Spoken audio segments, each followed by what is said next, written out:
Good Hey, everyone. morning. Oh, I'm sorry, Cindy. I started out first. Go for it.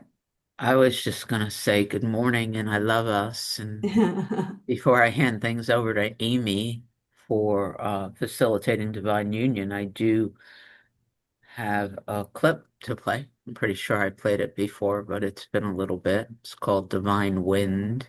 It's about 9 minutes long. And after that, it's all yours. How's that? Thank you. That was a much better start out than I would have done. All right, here we go.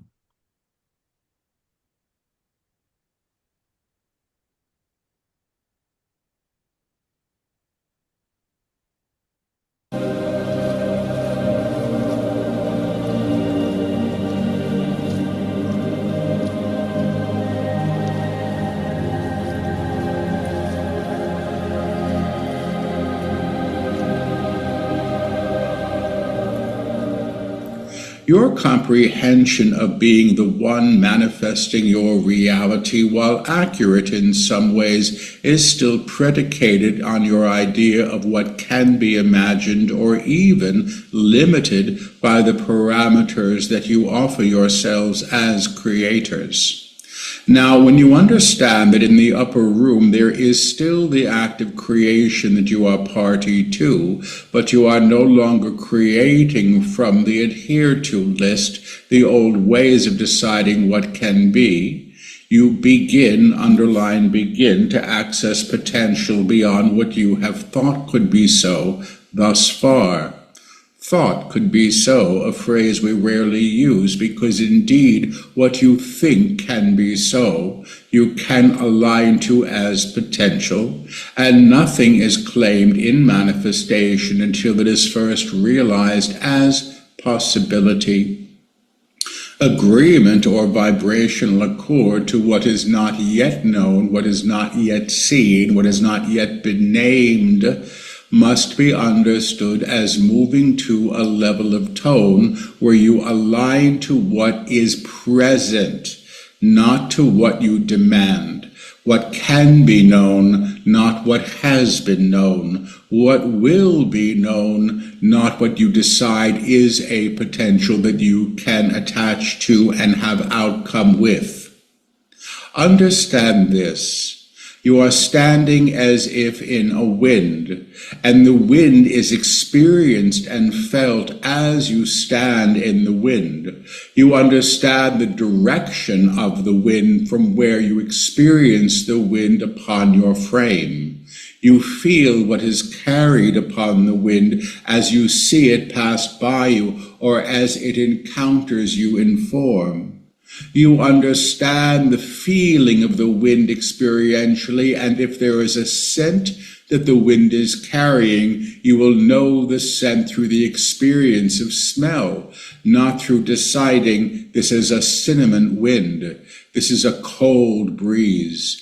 The experience of the wind claims itself, and if you wish then to give it a name, you may do so, but in likelihood the name you would be giving it would be played out from the lower fields list of potentials. Cinnamon is a specific smell, yes, but there are other smells and other things to see that may not be what they first appear as. You understand that the choices you have made thus far have called you to this moment, and this moment which we spoke of as the end of the tapestry that you have been walking upon, the woven experience of the identity you have utilized experientially in encounters with others. You may understand that where you stand now is indeed beyond, and the shifting that you are doing is not occurring in a linear fashion, perhaps not 1 foot before the next, but perhaps one level of gradation that you encounter and then the next, not always in a sequence that makes sense, but in sequence perhaps that is required. One moment the wind appears to be coming to you from the front, and perhaps you have turned or the wind has changed, but now you feel it pressing you from behind and moving you forward in its action. The action of the divine upon you each is present now. Know it or not, concede to it or not, it is occurring. And the action of the divine upon the manifest plane that you share is present now, and how you perceive it in some ways will be in the equivalency to what you can allow. To decide that what you see is horrific and to know what you see is wrong can support the reclamation of a higher choice, perhaps, but to understand that the process of living a life includes encounters with things that are not always pleasant to see or experience can support you in understanding that you are moving through experience here, and that the experiences that you are moving through are participatory to the act of reclamation that humanity is undergoing. The transition that the species is making from one octave of vibration to another holds within it a great promise. I am knowing who I am beyond the old idea of what I thought I could be, what might be so. And the claim, behold, I make all things new, it will be so, is the realization of the transformation, the outcome being the agreement to source. God is, God is, God is. Now, the word God has been discussed in length in these teachings, but we will say this to the student who still resists the word. The word agreement has been tempered through the usage that it has been given, and the usage that it has been given through religions over time has codified it and claimed it in some ways that are detrimental to your comprehension. The idea of reclamation of the word itself simply as symbol is useful now, because at least it gives you a place to stand that you can leap from. I am in God, I am of God, I am with God, beyond the old ways of defining God or self-identifying a relationship with God through one system of organized practice or another.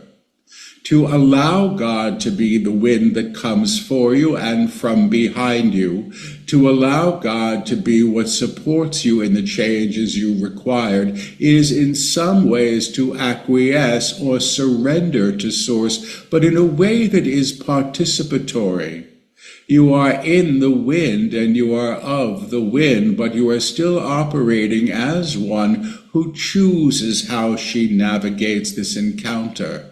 The encounter is with the unknown, yes, and also with your idea of fate, or what may be presented to you that you might not have thought could be, but suddenly here it is.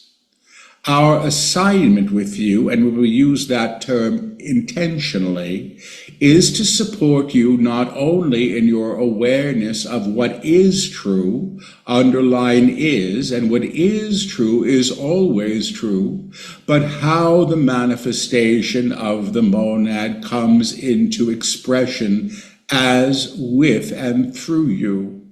And the manifestation of the monad as, with, and through you has been this instruction since the very first text that we authored. I am word, the action of the Creator through my body.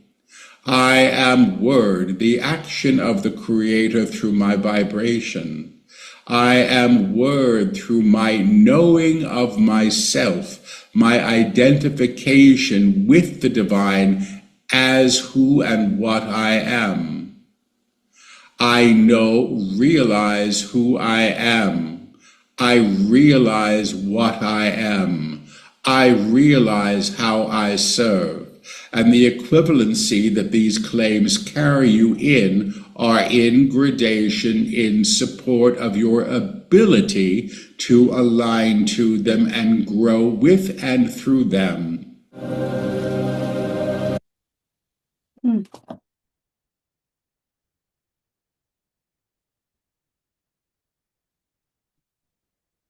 Good morning, everyone. Just so you know, we're on page 61 at the top of the page. Before we start, does anyone have any comments or thoughts about what we just heard?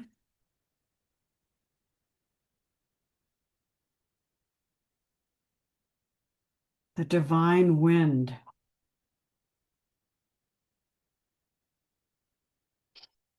Good morning, Alice. Hi, good morning, everybody. Yeah, I thought the wind was just a wonderful um, visual or explanation or whatever or example that to just be and feel it, the changes, and um, the element, the part, the temperature, the direction, the feeling, the scent. It was just such a I don't know, it was just a clear example of being in the center and just having the experiences.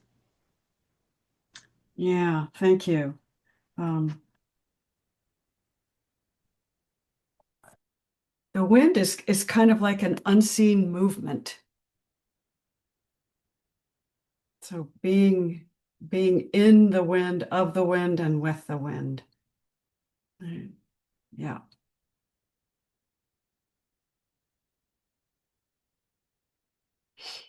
All right. Suzanne. Good morning, everyone. I think the wind is always with us. Um, Listening to the Yorkshire uh, workshop, they didn't use the metaphor of the wind, but they did. I came out of it with the idea that it's all swirling around us, all these different versions of reality.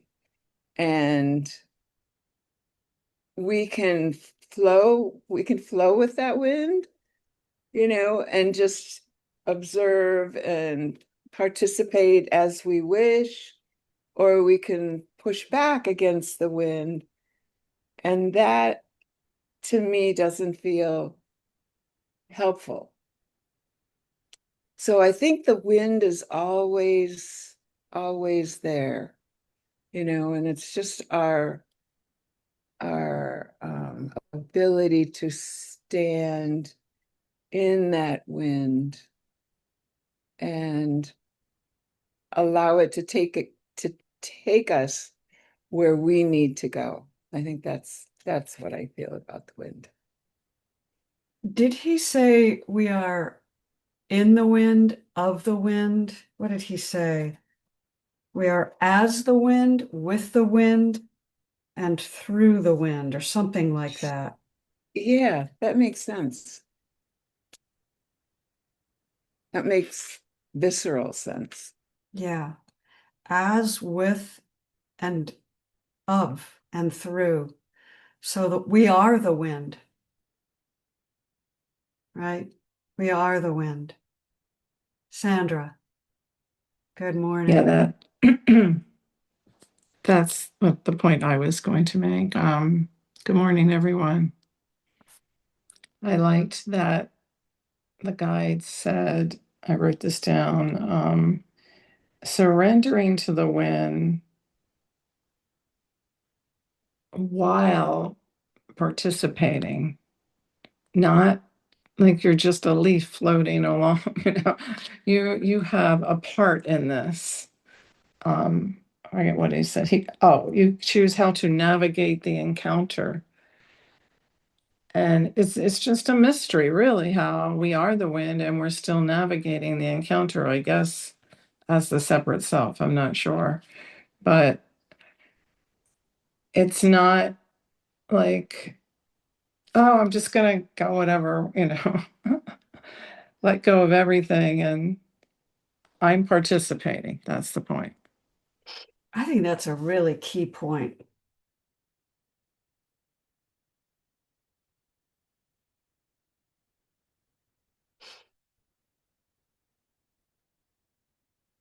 Navigating the encounter. I love that. Navigating with ourself. Oh, it's so amazing. All right.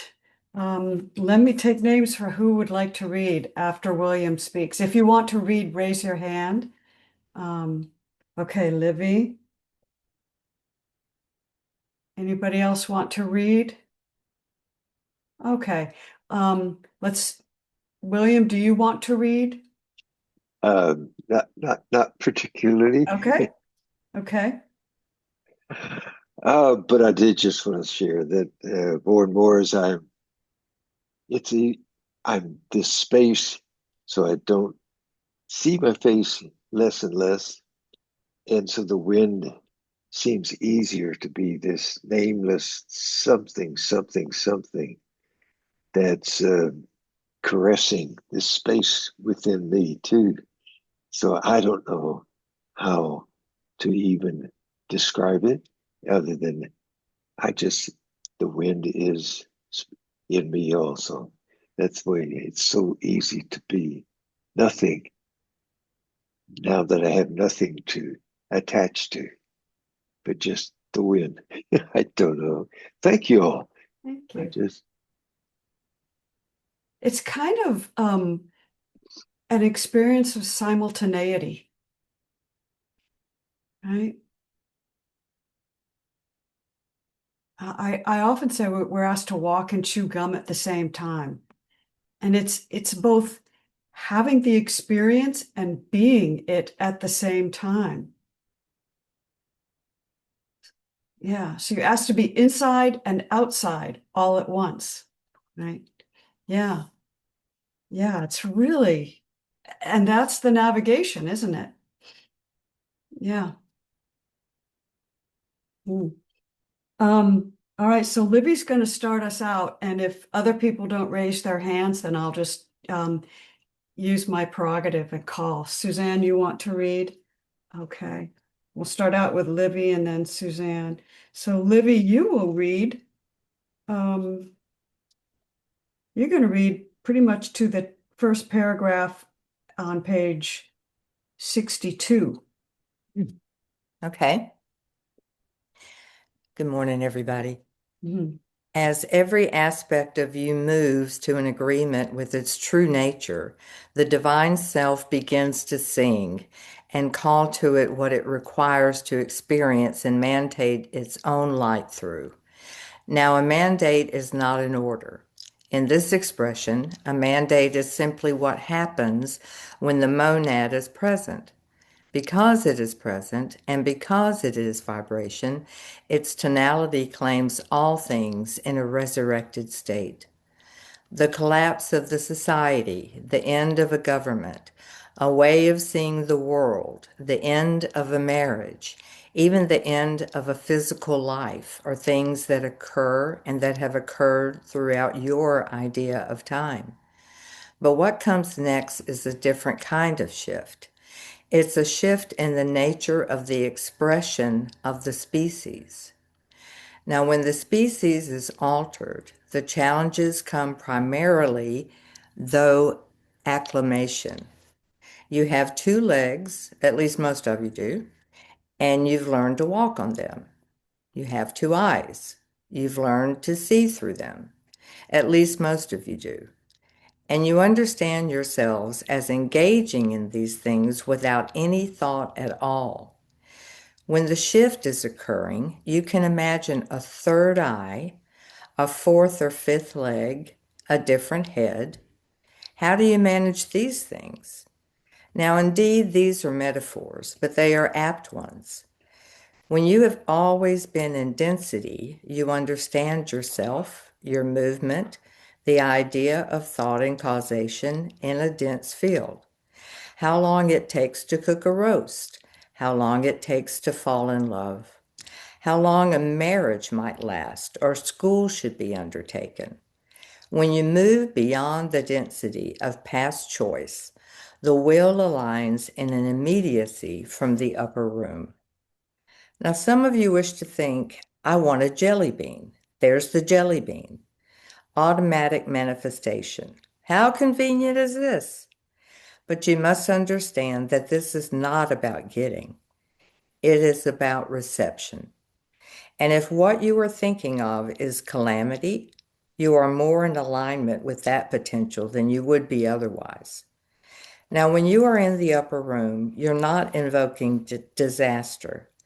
There is no need to be frightened here. But when humanity as a whole is learning how to navigate a new field and they don't understand their responsibility to thought, they may create some chaos. Imagine you were a child who had 3 wishes. Well, she wants more than 3. She wishes for 50, and indeed she gets them, and all hell indeed breaks loose. There is no bedtime. There is cake for supper every day. The nanny never screams, and the little brother has disappeared into the ethers in a permanent way. You don't give the child the ability to create at this level. You do in the upper room in a different way than you think.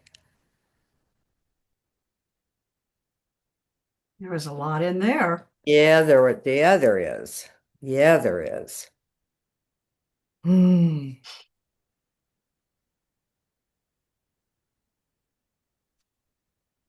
What stands out for people?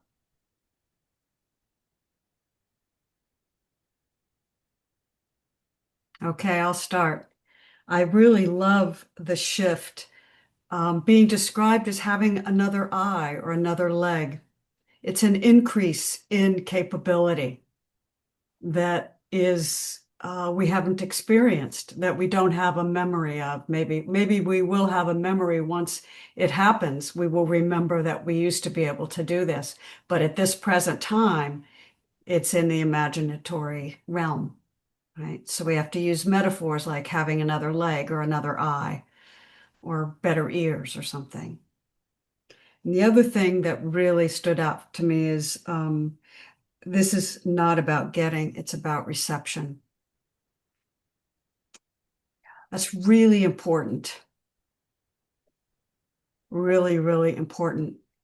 And one of the things, of course, in Miracles taught me is that when I know myself, an eternal being of God, as God, with God, in God, I am capable of receiving so much more. And why is that? Because fear is not in the way. And the guides talk about that all the time, right? When you're not in fear, you're capable of receiving so much more because the fear isn't blocking out. You know? And the third thing was the responsibility to thought. That's really important, being responsible for what you wish for, right? And my guide Zoe used to say the same thing. She would say, you're going to get what you have attracted. So be careful about what you want to attract. And she didn't mean being careful in terms of being fearful. She meant be aware, be aware. Connect the dots. Sandra, good morning again. I don't know why what you said was just so perfect. And the only thing I would add is I'm still responding to this idea of order and chaos, and they describe chaos here when the child gets whatever they want. And I think we have to be very careful. What's order to one group may be chaos to another. Like some people think they're imposing order, and what they're doing is they're creating chaos for somebody else. And when you're in charge, and you start in, so I don't know where I'm going with that. Only that even what we think are what you were saying about our thoughts and manifestation, even when we think we're coming from a good place, like order, we have to be careful with that. How do you think that we are careful? how would you Well, measure being careful? well, I'm thinking about a discussion I think we had a few days ago. And people were upset with ICE and what was happening with ICE. And there are people who believe that that we, it's all fine because we're imposing order, that it had been a chaotic system before, and now here come the men who are going to impose order, but they're actually causing harm. That's what I'm trying to say. Although they think they're coming from a moral or good place. So for me, I have to check inwardly. Even when I'm on my high horse, you know what I mean? I have to check inwardly with the wisdom that I know is there. I guess that's the care I'm talking about, rather than the very tempting, seductive, egoic personality that thinks it knows. And so the care and there is a way of knowing, at least in my experience, there's a way of knowing. Just yesterday, I mean, my husband and I had this thing with our neighbor, and I thought, no, no, no, no. This is all coming from separation. Let me go and meditate and let me spend time in silence. And it didn't come right away, but as the day went on, I knew that the steps that each of them wanted to take would just cause more problems. Each thinking they were coming from a place of truth, I guess. But there is a place of truth, but we just have to know when and how to access that. I went on way more than I had intended, but Yeah, I there, think you actually you just gave the answer to it, which is that there's no separation. right. So And what when we're it's the acting from golden rule. separation, we're going to even though we think we're doing the right thing, we're putting in order, we're making things more orderly, or, a lot of politicians like to use the law and order argument. We may think that, but we might be, if when it's all coming from separation, it's just going to create chaos for somebody else.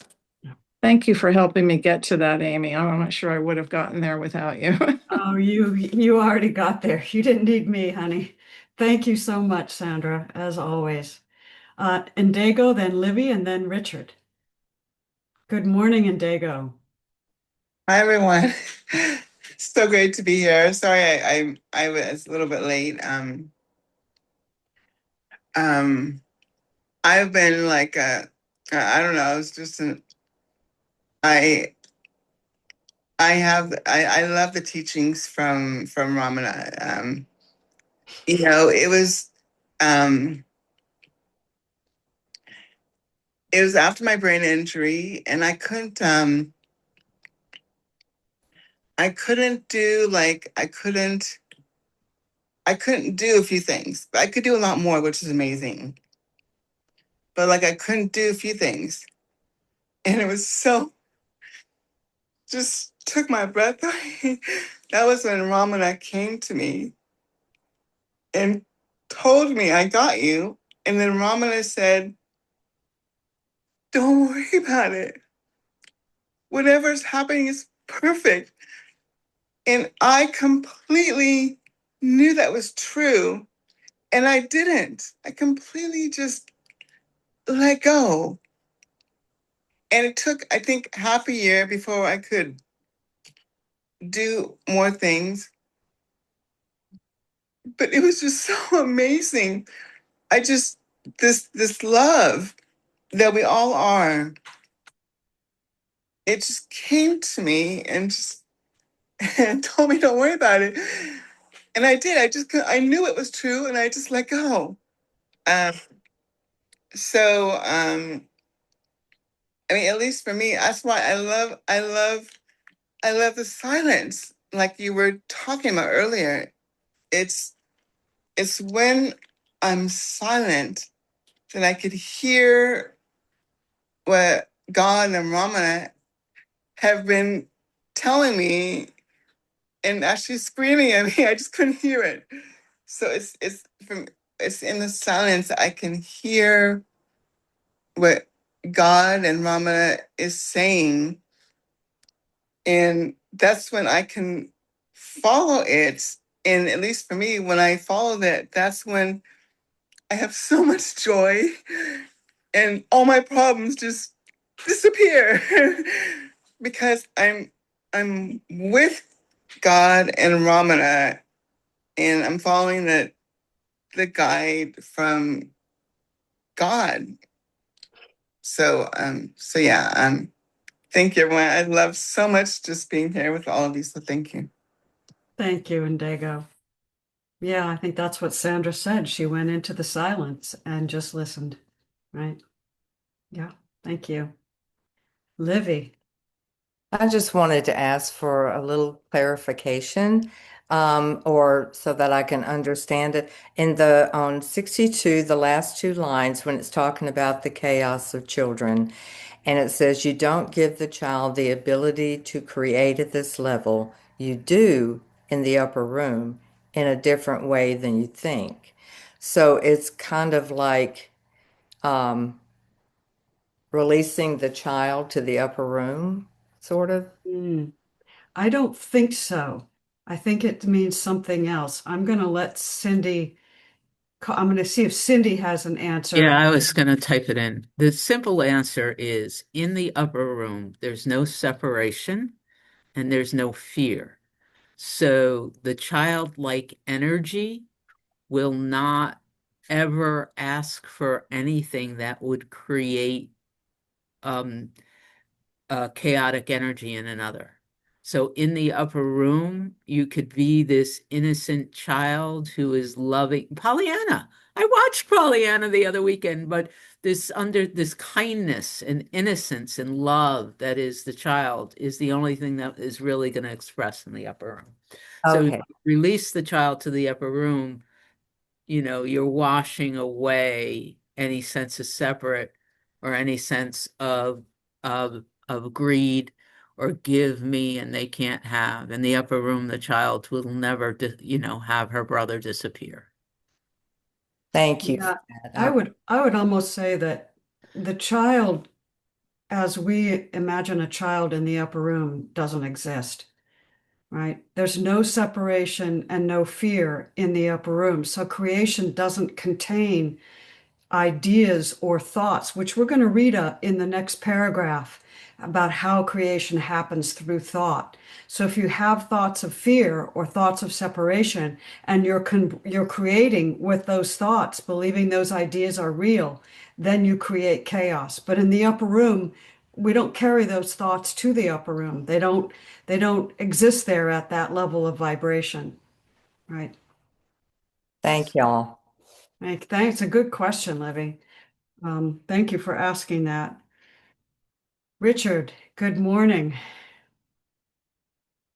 Morning, everyone. I believe that my perception is I'm the one that brought up the whole balance between chaos and order the other day that Sandra was talking about. So uh, I feel prompted to address that again.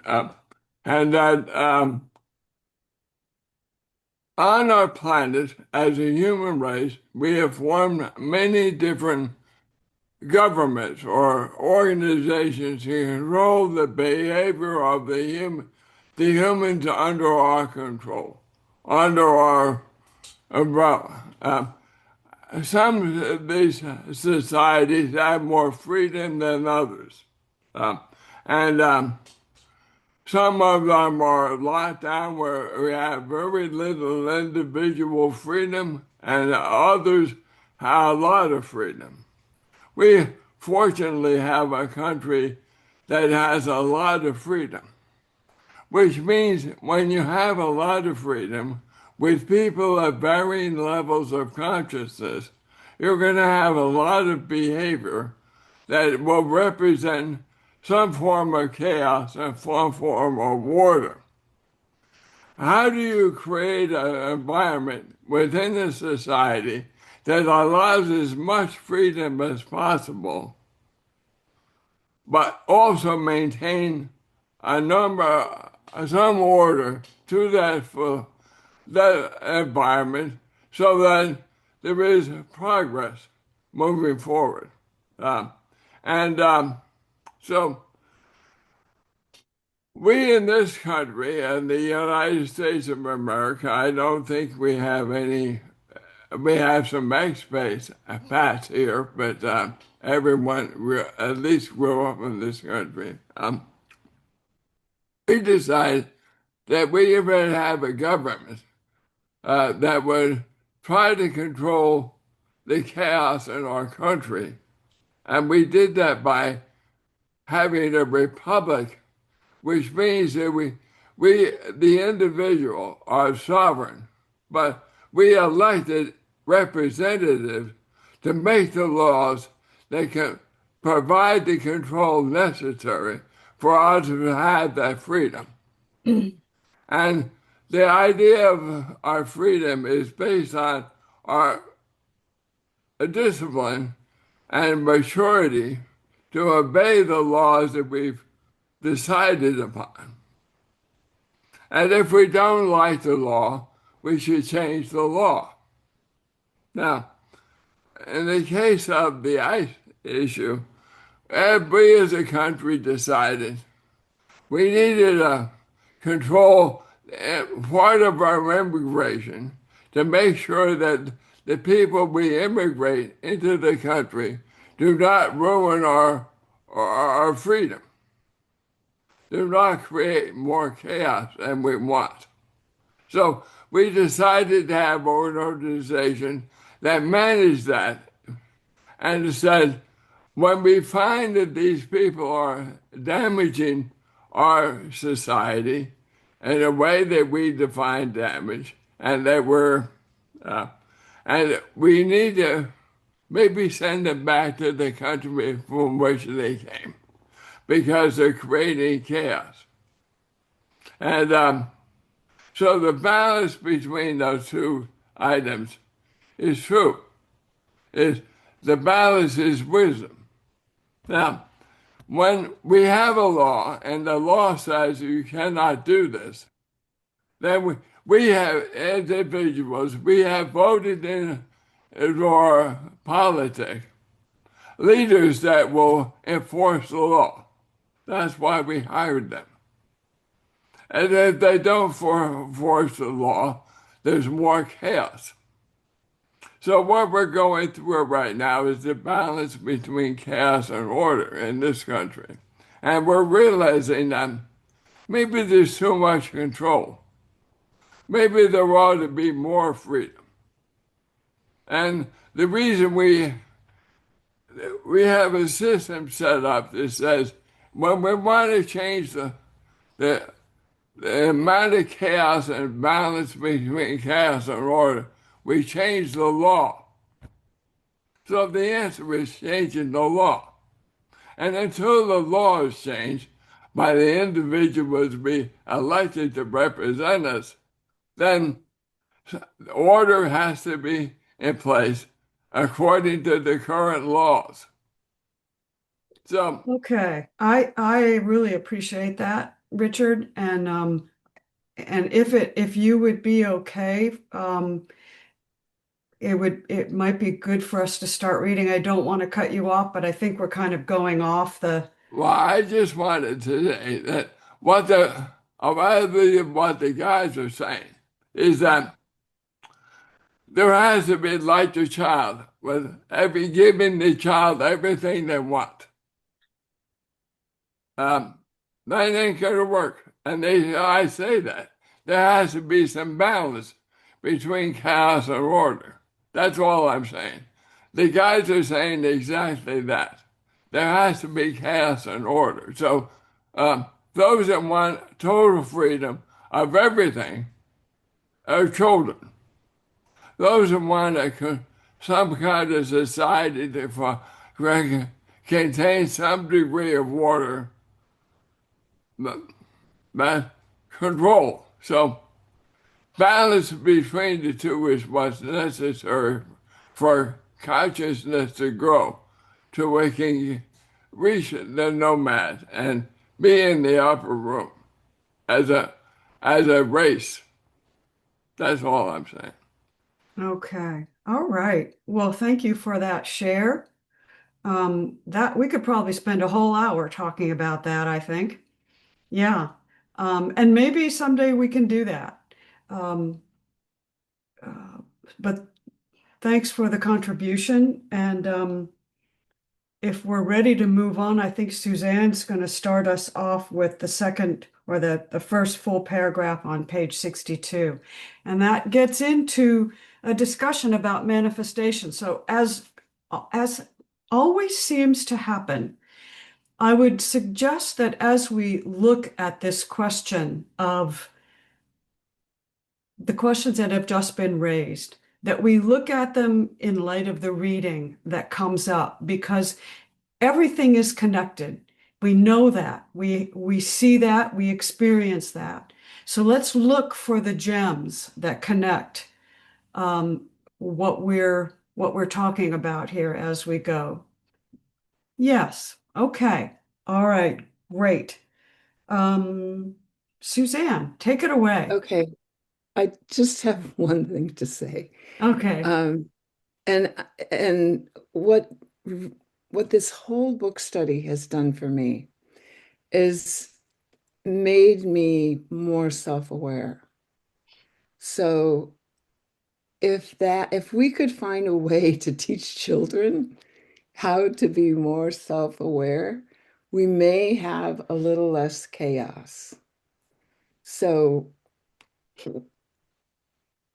what I've learned is by developing practices that allow me to look deeper into my motivations, my thoughts, and all of that, I'm able to make better choices. And I love the whole series of books for that. I love this group that's trying to um, figure that all out in terms of what's happening today. And I think that that's a really important point, that we can, through this study, through these practices, minimize some of that chaos so that the order just is a natural order, not an imposed order. Right. And as Richard has pointed out so many times, we are raising the vibration just through what we're doing Absolutely. here. Yeah. Right. And As minds are joined. with intention for the greatest good, Yeah. for Thank you. all. Yeah. Okay. All So right. that's my 2 cents. Great. William Okay. has his, wait a So minute. William raised his hand. Can we take your sure. question, William, and then we'll go on to reading? Okay. Yeah, All right. just real briefly, I get so much out of that sentence.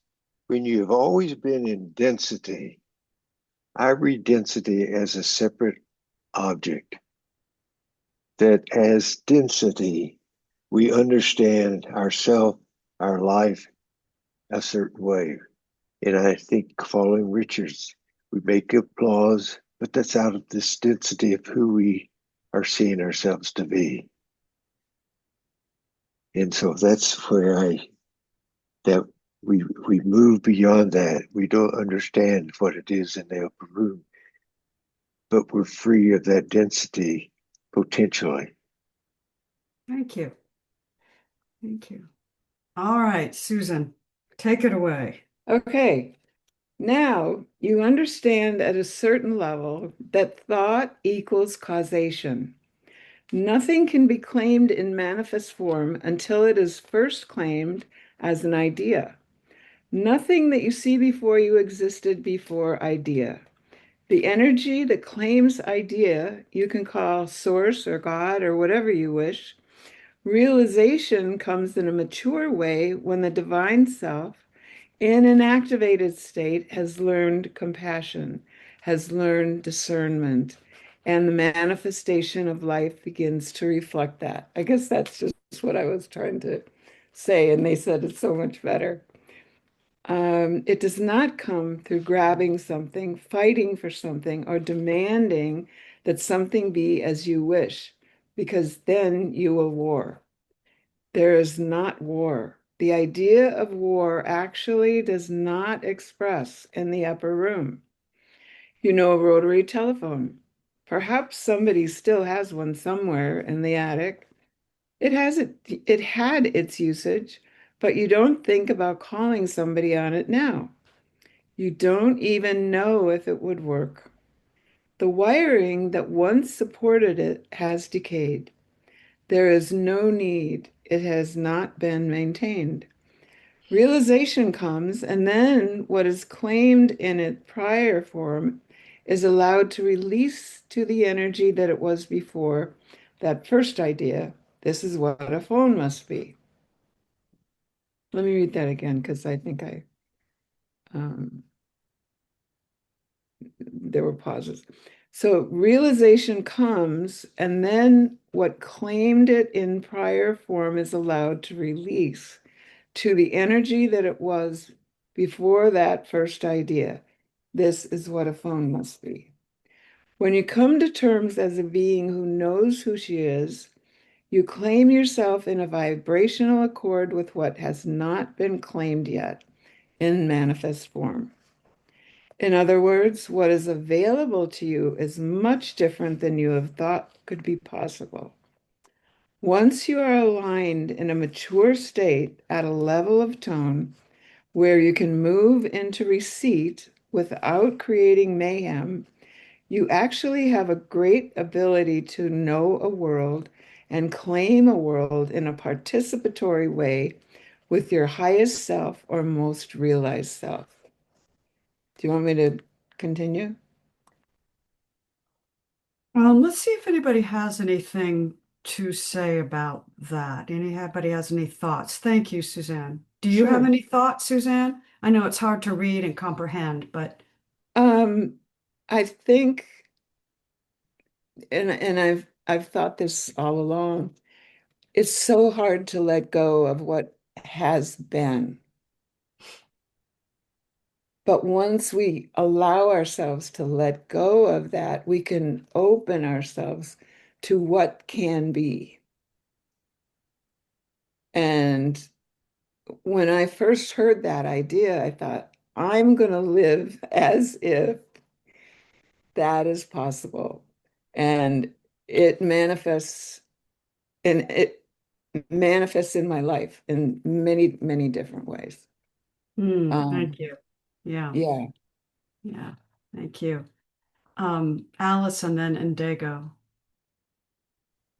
I think that what popped up, popped for me was when once you are aligned to a mature state at the level of tone, when you can move into receiving without creating mayhem, is that what's out of order with the child having all the you know, that they're not at mature level, right? They're in a premature state or whatever. So the mayhem, and I really, chaos, just sort of, mayhem or things out of order.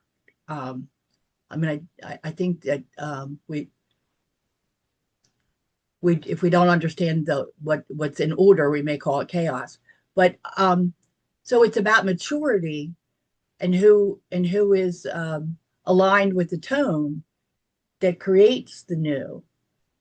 And at a less than mature level, we're going to create messy stuff, right? I mean, the cake and the bedtime and stuff like that. But so it was I think what was the match was like talking about the children with agency, I guess, to create is out of order, and what we're moving guides are calling us to is maturity, to be receptive in alignment with tone. Thank you. Thank you, Alice. And Dago. Yeah, I absolutely agree what Alice and everyone is saying. It's like, and even for me, it's like I was just so in so much rage, and I couldn't get out of it. I couldn't, but I didn't want to yell at anyone, even though I did. I wanted to kill. I was so enraged. And I just talked to God and said, okay, show me what to do because I don't know what to do and I'm just out of control right now. And that's why I love these teachings because it's in the silence that, at least for me, that I can hear what God and what God is telling me. And when I calm down for even just a minute and get quiet and ask God, I feel the peace and the rage or whatever, it starts to calm down. And sometimes I feel like it has to come out. It's like whatever is going on, sometimes it has to come out, but it doesn't have to come out in a way where I hurt or yell at anybody. But it's coming up for a reason. And um, so yeah, that's why I love being here with all of you and just these teachings and it's helped me so much. So so yeah, that's what I want to share. Thank you, Indigo. All right, Suzanne, why don't you finish up that next paragraph? Okay. You would do that. Thank you. Sure. Now, something is important to understand. If you have lessons to learn, you will continue to learn the lessons. You can learn a lesson in a basement classroom or high up on the mountain where the air is finer. You can learn to love through the gift of loving, or you can learn to love through discovering again and again what love is not. Wow, that's powerful. So we're going to learn our lessons, but it's our choice as to how we react to those lessons. Okay, you can learn compassion through the act of giving, or you can learn compassion from being the one gifted and realizing the gift that comes without selfishness. Selfishness will be talked about more in this text for a simple reason. You don't know you are, and you are. You don't know you are, and you are selfish. This is not a criticism. You are simply enacting what you have known. If there is food on your plate, you call it your food, your plate. If there is food on a plate without the you attached to the food, perhaps it's everyone's food.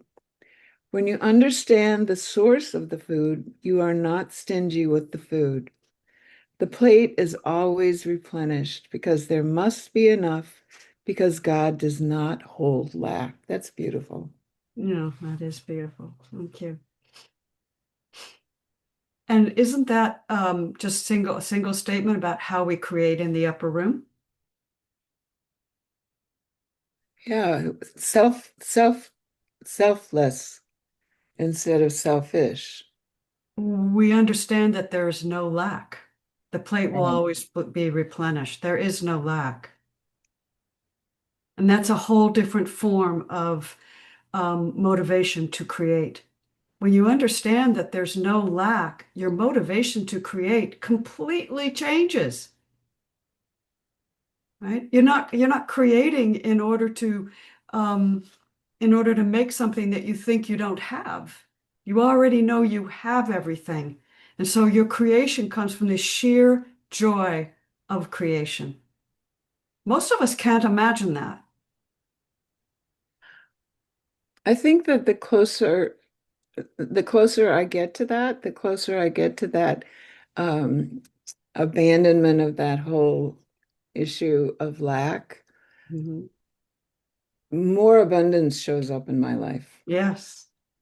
and in that I'm able to share more and not I don't know, make judgments about what I can and can't share and give, and just spontaneously give whatever I can wherever I can. Thank you. All right, It's Cindy. really an honor to be It in that is. position. It is. And of course, that says that very clearly. It's such a privilege to be able to give because it's an acknowledgement that you already have what you're giving. Thank you. And Cindy, you're going to basically read from the middle, that paragraph, to understand all the way over to the middle of the next page, if you would do that. Sure.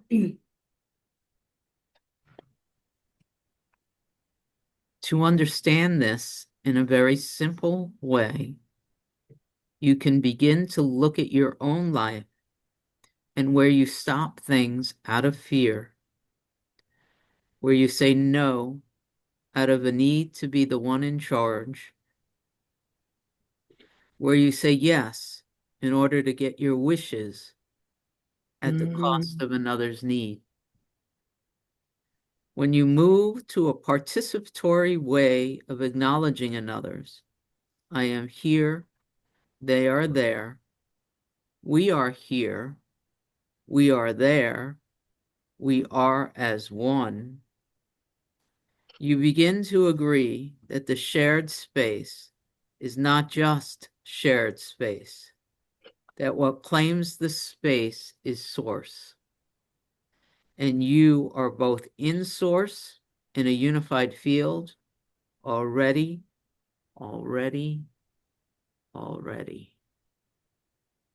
Now understand this.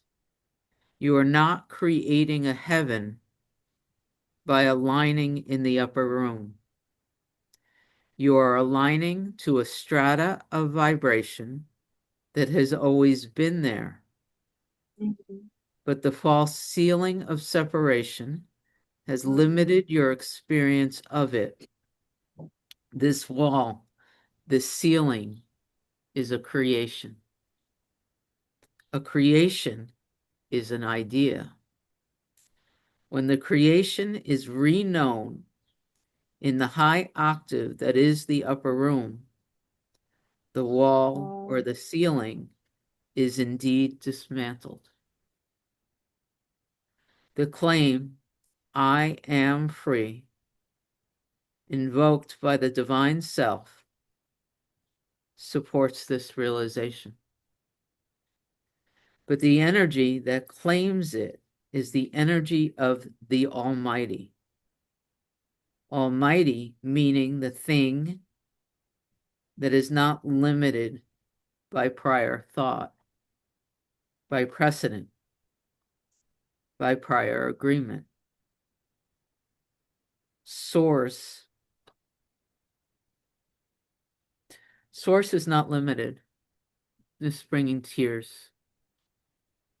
Source is not limited. Source is unlimited. It is eternal. It is beyond your idea of what it could ever even be. When you understand that you have limited God or source, that you have created a God that supports limitation and bowed down to it, you will understand what you have done as a species. When you feel excluded by God, then there is not enough. Then the food on your plate must be hoarded, and a wall must be erected between your garden and your neighbor's garden, lest they come and steal your crops. When you understand that the divine does not decide what you should do because there is no should, you align to the aspects of self that indeed knows.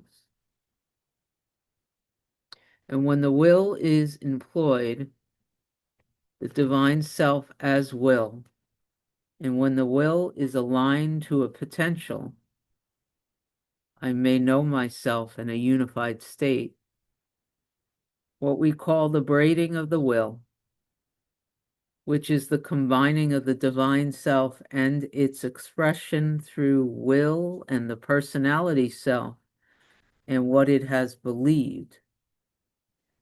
The higher overtakes the lower without eliminating it. The higher overtakes the lower without eliminating it. In other words, imagine you have two strands of thread. One is green and one is white, the green being the small self, the white being the divine expression as will. When the two are combined, the white actually overtakes the green. The green is still present, but the predominant color is always known. You can understand the old. You can still have your preference for a chewing gum or a lollipop, but it is up to the divine to support you in the highest agreement that you can make. And indeed, you will know what it is.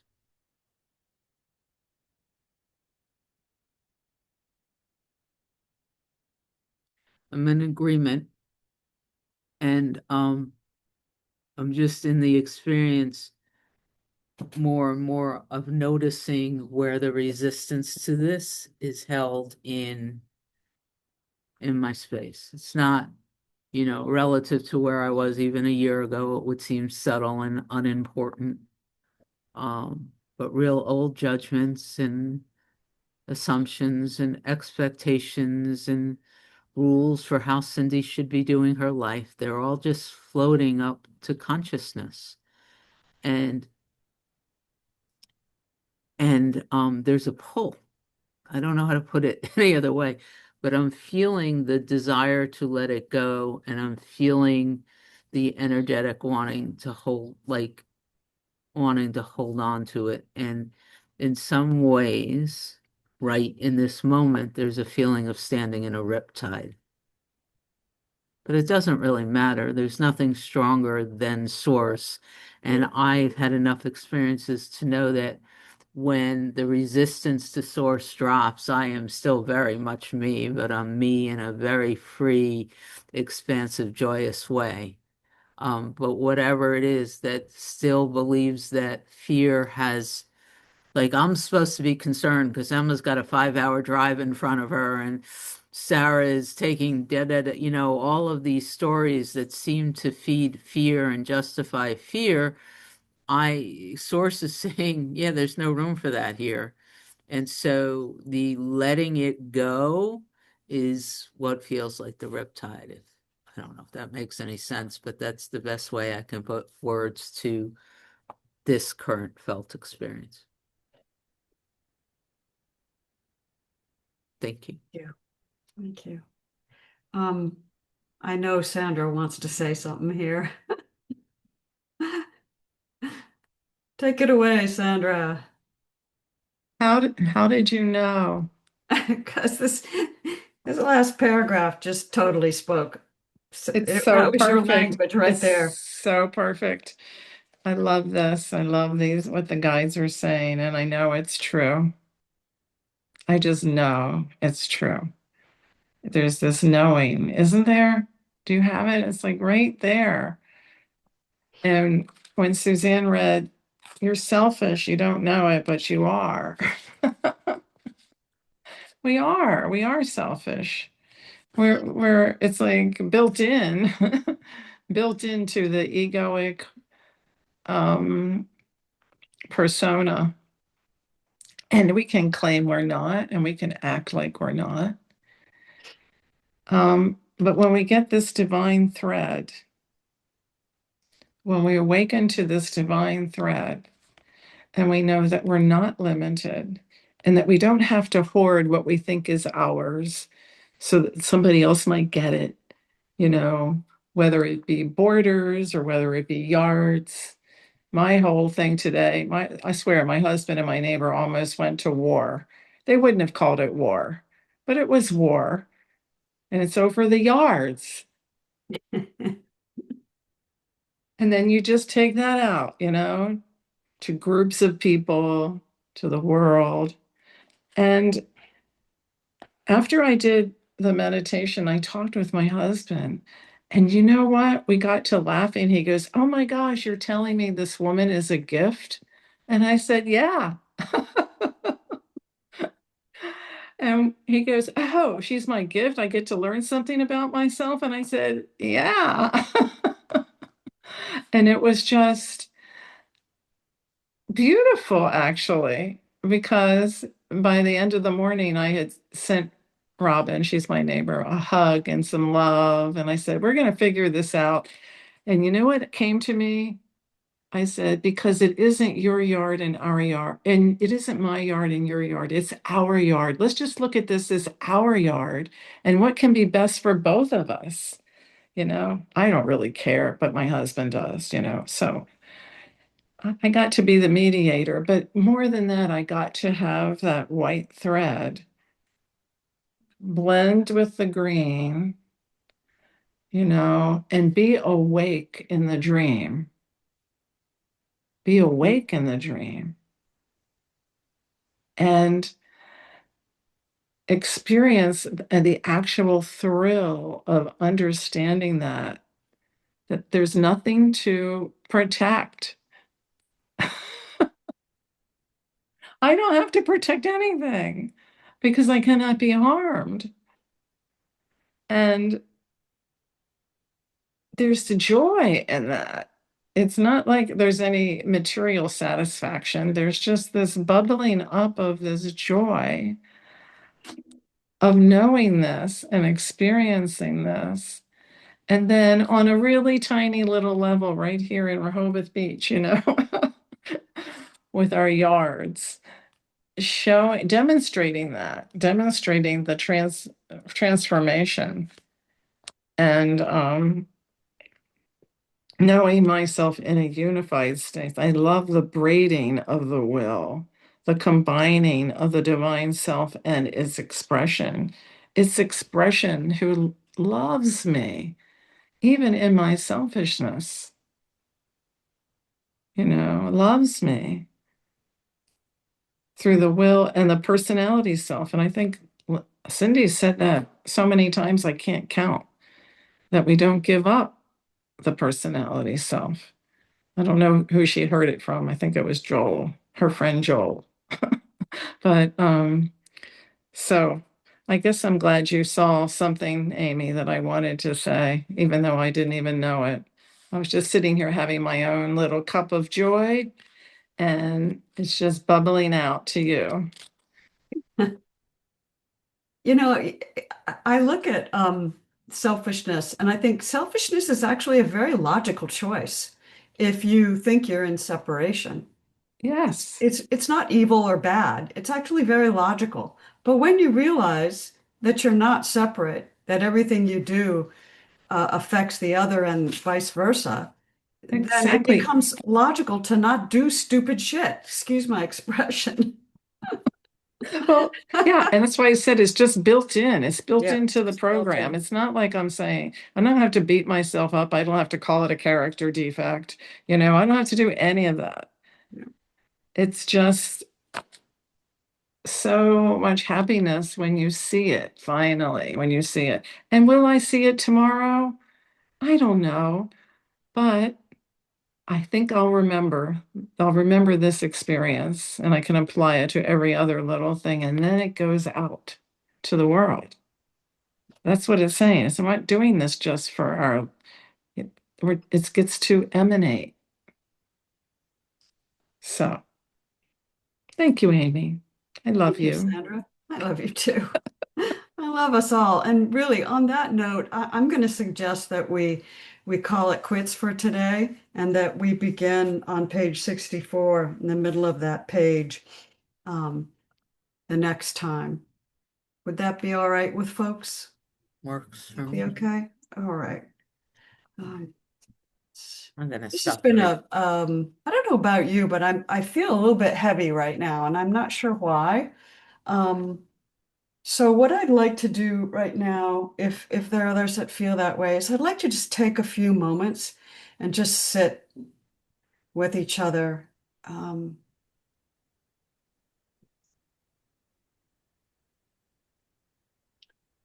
And just remember the love that we are.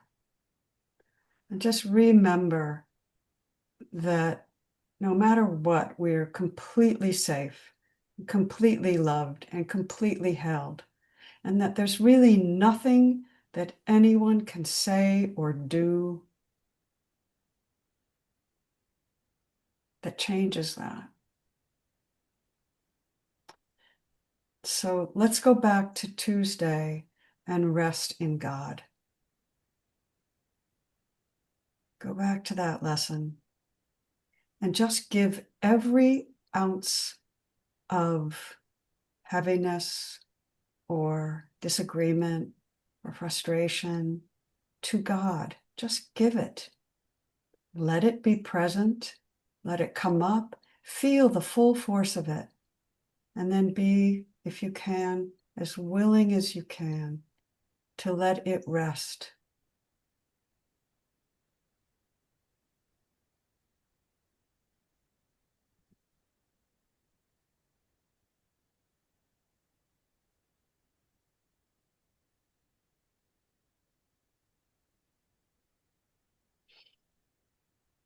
Thank you all. I'm going to turn it back over to Cindy. I'm just gonna say I love us and stop the recording.